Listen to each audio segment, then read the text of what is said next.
The neighbors gathered at the gates of the once proud estate. What had once been a mansion of towering oak doors, white stone pillars, and stained glass windows now looked like the carcass of a dream. The roof sagged. Weeds broke through the marble steps. Windows gaped like hollow eyes, staring back at anyone bold enough to watch. And there he was. Malcolm Hayes, a man people once whispered about with respect and even envy, returned to that mansion carrying nothing but 2 duffel bags and the quiet dignity of a man whose reputation had been dragged through the mud. His ex-wife, standing just beyond the crowd, tilted her head back and laughed. The kind of laugh meant to wound, meant to tell the world, "I won." She didn't know it yet, but the story wasn't finished. What she believed was a ruined chapter was, in fact, the prologue to something larger.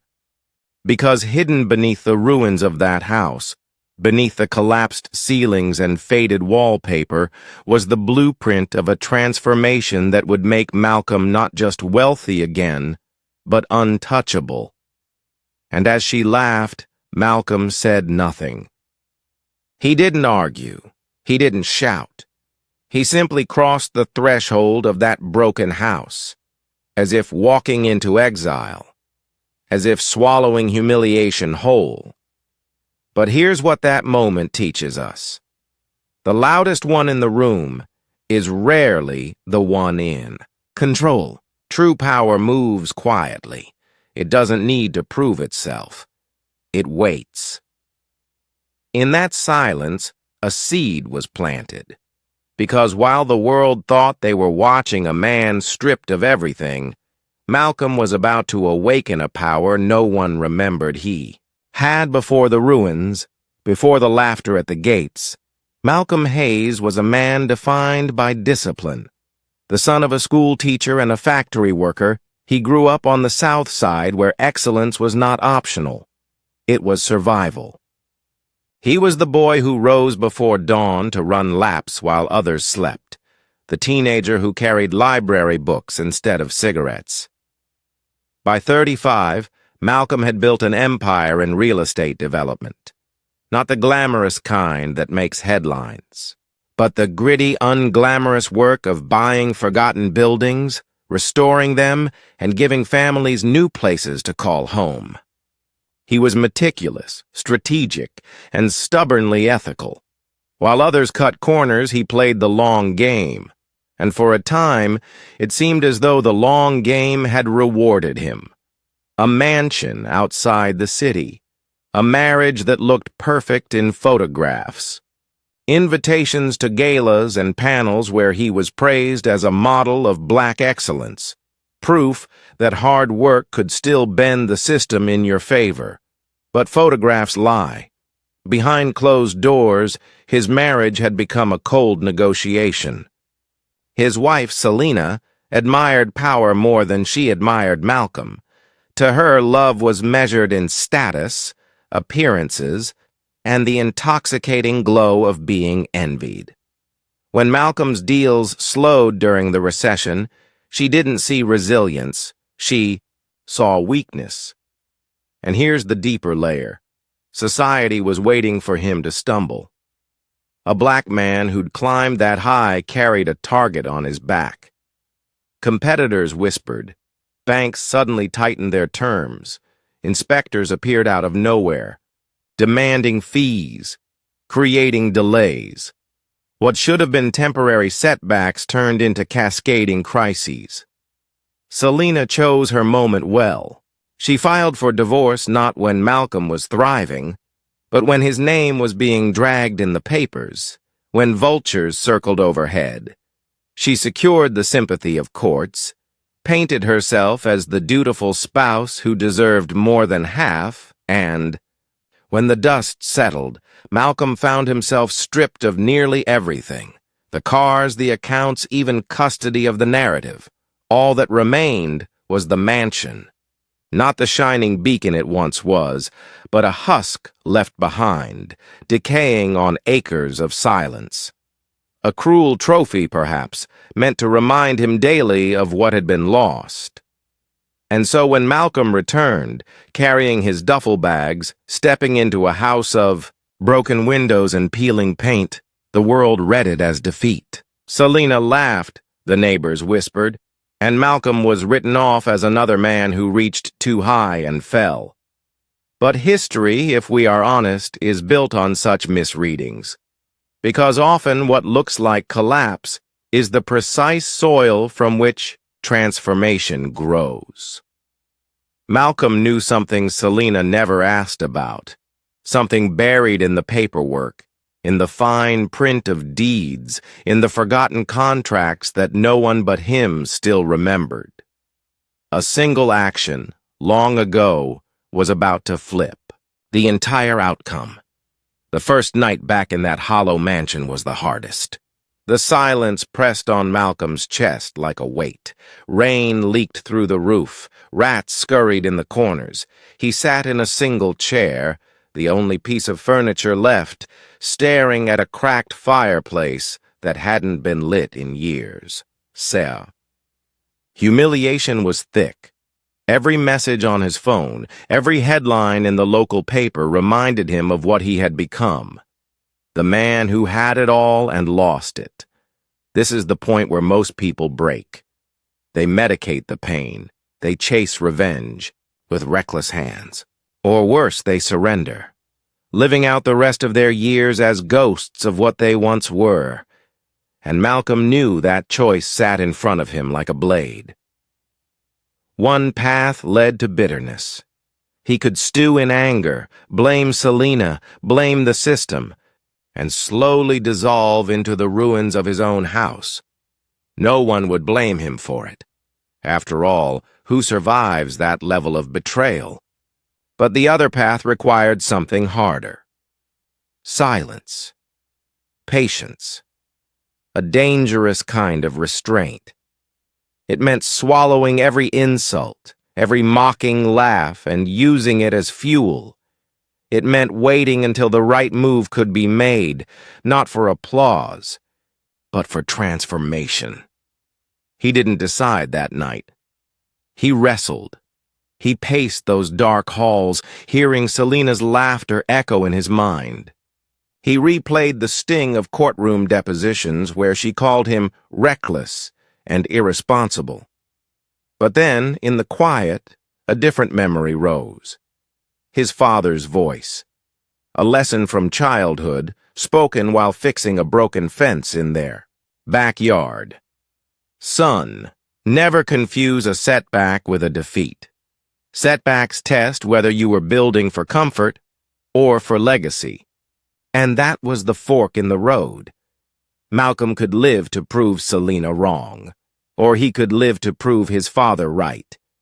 He chose the second. Quietly, with no fanfare, he made the decision to endure the humiliation, not as a victim, but as a man plotting his rise. She didn't know it yet, but that moment of laughter at the gates, that was the last time she would ever hold the upper hand. On the surface, the mansion was nothing more than a decaying monument to a failed life. Peeling paint, broken beams. Even the appraisers called it functionally worthless. But Malcolm knew something no one else had bothered to look for. Years earlier, when his real estate company was thriving, he had built this mansion not just as a home, but as a quiet fortress of strategy. He'd tucked within its foundation, its deeds and its design, a network of protections most people would overlook. One of them was the land itself. See? The property sat on 40 acres, and though the house was crumbling, the soil beneath it was not. Malcolm had done his homework years ago. Geological surveys, mineral rights, obscure zoning laws. Buried in the county clerk's office was a file with his signature on it. The mineral rights to every square inch of that property belonged to him and him alone. Selina hadn't asked. The lawyers hadn't searched. The banks had laughed when he bought it, calling it sentimental and impractical. But here's what that moment teaches us. Brilliance often hides in plain sight, waiting for the arrogance of others to miss it. And the mansion held more. Behind a false wall in the library, Malcolm had stored decades of contracts, property deeds, and notes from his earliest ventures. They weren't just memories. They were blueprints, maps of forgotten opportunities that the market was only now beginning to recognize as valuable. Even his duffel bags weren't filled with clothes, but with documents, plans, and ledgers he'd carried out of his office the day he lost it all. While everyone thought he returned empty-handed, he was quietly holding the seeds of a fortune. But the most powerful resource wasn't in the walls or in the soil. It was in Malcolm himself. See? People had underestimated him his entire life. Teachers who assumed he'd fail. Bankers who raised their eyebrows when a black man in a cheap suit asked for a loan. Investors who ignored his calls. He had spent decades studying not just real estate, but human behavior, the psychology of leverage, the way systems collapse under their own arrogance, and that knowledge, stored patiently in him, was sharper than any weapon. Selina believed she had won. The courts believed he was finished. The neighbors saw only a broken man in a broken house. But Malcolm understood something they didn't. The mansion wasn't his tomb. It was his camouflage. For weeks, Malcolm lived like a ghost inside that ruin. The neighbors watched with morbid curiosity. Some drove by slowly, rolling down their windows, whispering about the man who had once spoken on stages, now reduced to patching holes in his roof with his own hands. Others left snide comments online, memes mocking his fall, articles, celebrating Selina as a woman who had escaped a sinking ship. And the system? It wasn't finished with him. The banks circled like vultures. They wanted the land. They sent letters threatening foreclosure, hoping to squeeze out whatever dignity he had left. Inspectors arrived, citing violations, fines stacking, higher than the weeds on his lawn. Each notice was a reminder. You don't belong here anymore. We will take what's left. The humiliation grew sharper when Selina appeared on television, a polished interview, perfect lighting. She sat across from a reporter, speaking of her healing journey, painting Malcolm as reckless, a man who couldn't handle success. She wore diamonds that Malcolm knew were bought from accounts drained in the divorce. The clip went viral, and with every share, his silence looked more like defeat. Here's the human truth. Even the strongest minds bend under constant pressure. Nights found Malcolm sitting in the cold, hands trembling over documents he could barely focus on. Doubt whispered in his ear. What if they're right? What if all your hidden strategies, all your intelligence, amounts to nothing? The breaking point came one morning when a sheriff arrived with a notice. The county was considering seizing the property for unpaid taxes. The officer, a younger man with a smug smile, handed Malcolm the paper as if delivering a death sentence. Malcolm stood there, the paper in his hands, the weight of decades pressing against his chest. His empire was gone. His name was dragged through the mud. His wife was laughing on television. And now, even the one place left to him, the ruins of his mansion, was about to be stripped away. That night, alone in the echo of the empty halls, Malcolm finally cracked. He shouted, at the walls cursed the silence, wept into the dust. For the first time since his fall, he allowed himself to feel the full gravity of his loss. And here's what that moment teaches us. Breakdowns aren't weakness, they're thresholds. Sometimes the soul has to break open before it can reorganize itself into something stronger, because buried in that night of collapse in the ashes of despair was the spark of something else. A thought, a possibility, a memory of a promise he had once made to himself. Never build for applause, build for legacy, and that spark would become the turning point. The night after the sheriff's notice, Malcolm didn't sleep. He sat at the old wooden desk in the library, a single bulb flickering overhead, stacks of dusty folders spread across its surface. His body was weary, his spirit heavy. Yet beneath the exhaustion, something stirred. He found himself thumbing through old survey maps, property deeds, and contracts from decades past. They were relics of a different life. Documents no one had cared to review during the divorce. Selena had gone for the obvious, the accounts, the cars, the jewelry. But Malcolm had kept what couldn't be paraded at a gala, knowledge. And then he saw it. An old geological report, stamped and dated years ago. It detailed not just the foundation of the mansion, but the land beneath it. The soil was rich, not only with potential for redevelopment, but with something rarer, access to natural resources the county had overlooked. His memory sharpened. He recalled the quiet deal he'd struck with a retiring surveyor, the signatures that gave him mineral rights for pennies on the dollar. He closed his eyes. His pulse steadied. This wasn't just land. This was leverage. Here's what that moment teaches us. Strategy isn't about brilliance in the spotlight. It's about preparation in the dark, about planting seeds years before you need them. And Malcolm had planted well, but the clarity went deeper than the documents.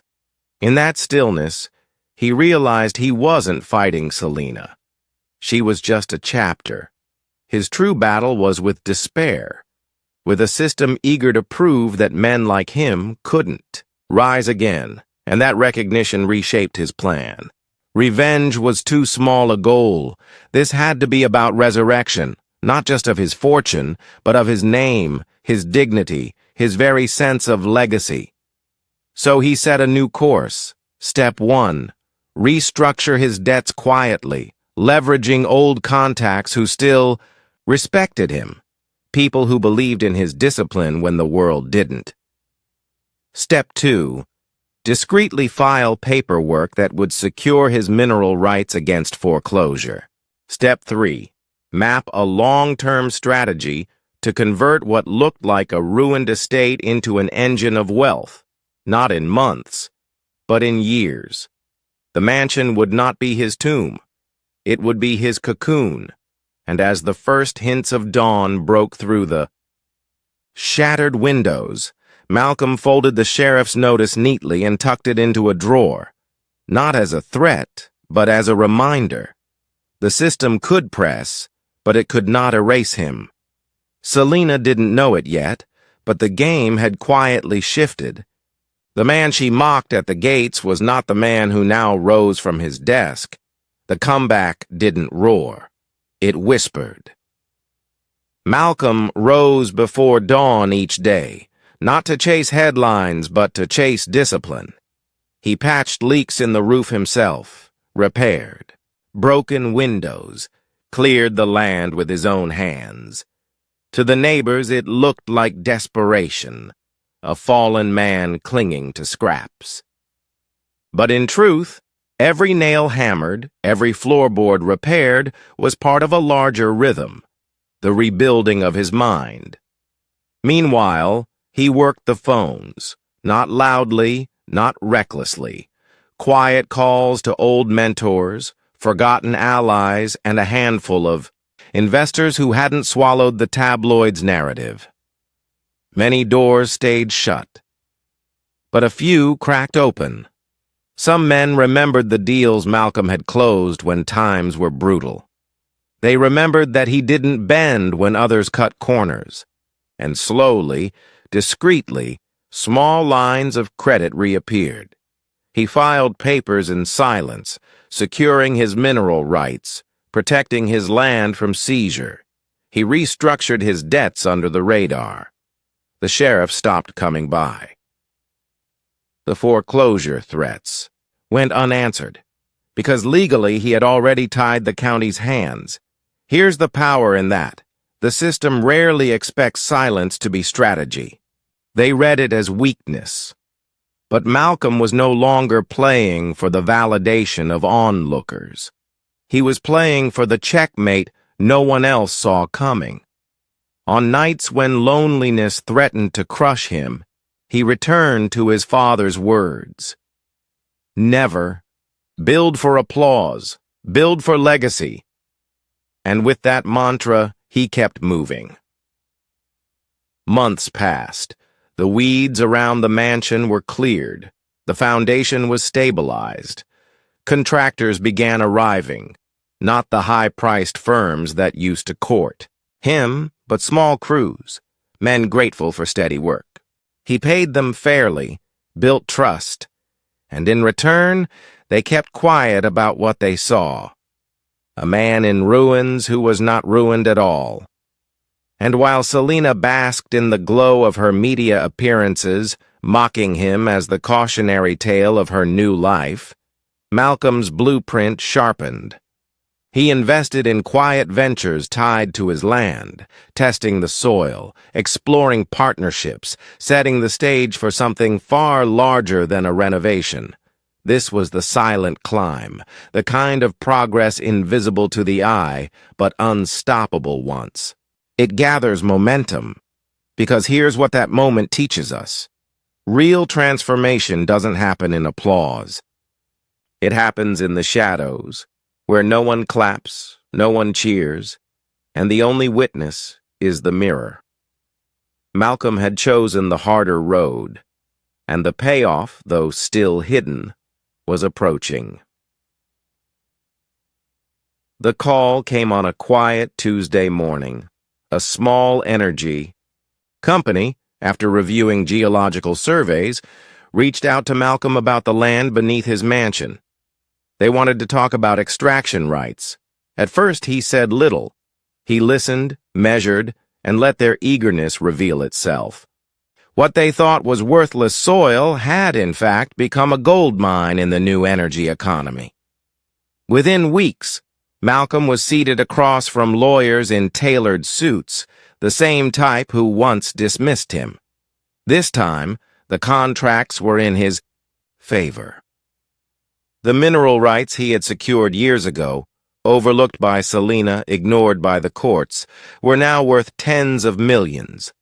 One signature, one decision planted in the past. That was the action that flipped the entire outcome.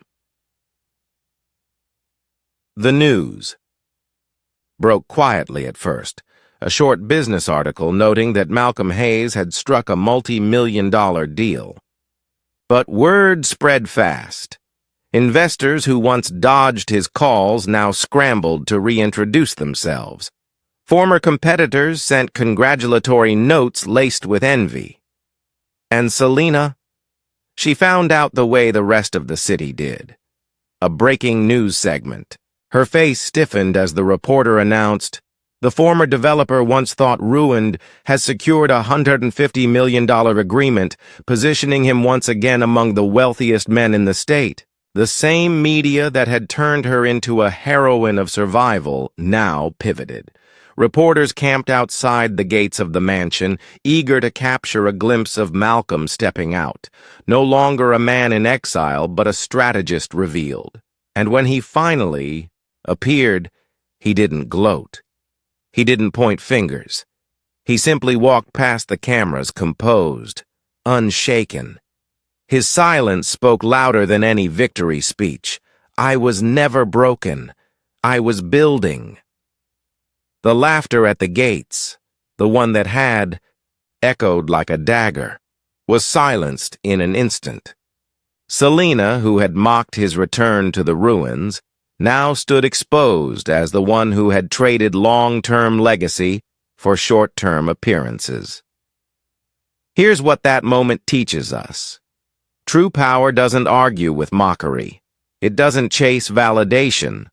It waits until the truth reveals itself in undeniable form. Malcolm's truth had arrived, and it didn't just restore his fortune. It rewrote the narrative entirely. The mansion, once a symbol of ruin, became a fortress again. Contractors finished the renovations.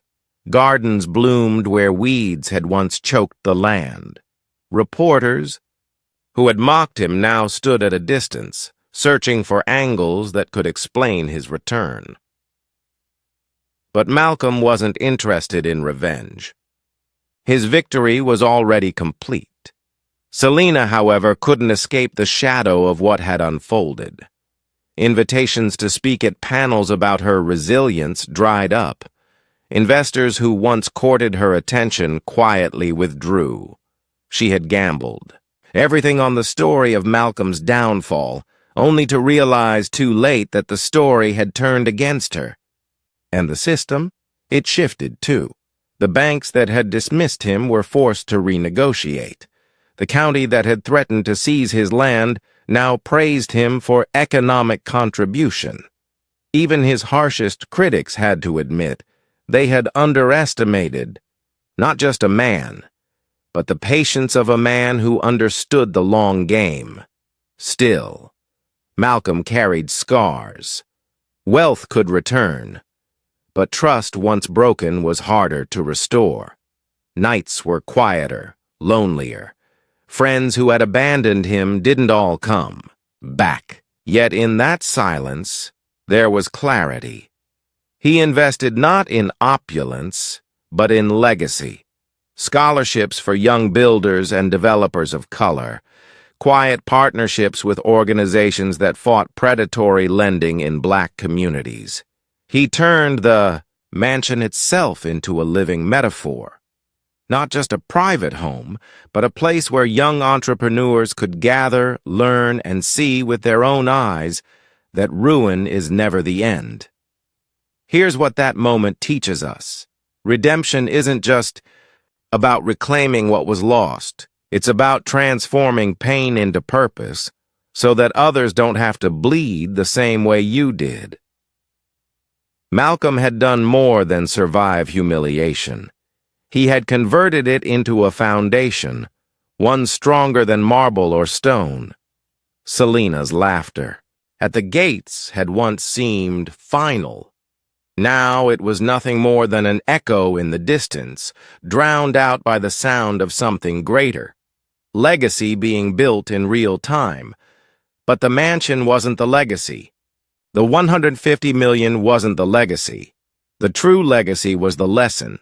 That quiet endurance, paired with long-term vision, can turn even the sharpest betrayal into the soil of transformation. And for every person watching from the sidelines, for every neighbor who whispered or doubted, the message was clear. The man they had buried was never dead. He was planting seeds. The mansion still stands today, not as a ruin, not as a monument to pride, but as a reminder of one truth. Collapse is never the end of the story. Malcolm Hayes rebuilt more than wealth. He rebuilt his name. He turned laughter into silence, humiliation into strategy, ruin into resurrection. But notice, he didn't do it by chasing applause or by answering every insult with noise. He did it by waiting, by watching, and by playing the long game with patience that felt almost unnatural in a world addicted to quick wins. And here's what that teaches us. Every one of us will face moments when the world writes us off. Times when we're mocked, abandoned, or reduced to the ruins of what we once had. In those moments, the temptation is to scream, to demand recognition. But Malcolm's story shows us something deeper. True power does not need recognition in the moment. It needs discipline. It needs vision. Selena's laughter seemed final, but it was just noise. The real final word belonged to the man who endured silently until the truth revealed itself. Now ask yourself, where in your life do you feel written off? Where have others laughed, doubted, or dismissed you? You don't need to answer them with words. You don't need to argue with their disbelief. Your answer, like Malcolm's, can come in the form of transformation, in the quiet, disciplined climb that turns ruins into foundations. Because here's the secret. Legacy isn't built in applause. Legacy is built in silence, in patience, in the long obedience toward a vision only you can see. So take this story with you, not as entertainment, but as a mirror. When you are mocked, don't waste energy proving them wrong. Invest in proving yourself right. When the system pushes you down, remember, setbacks test whether you were building for comfort or for legacy. Malcolm built for legacy, and so can you. If this story resonated with you, let it sit deeper than a video. Let it become a challenge to build quietly, endure patiently, and rise in a way no one expects. And when you're ready, like, comment, and subscribe. Not for the algorithm, not for applause, but because stories like this belong to a community of people who refuse to let laughter at the gates define their ending. Because remember, the ruins aren't your end, they are your beginning.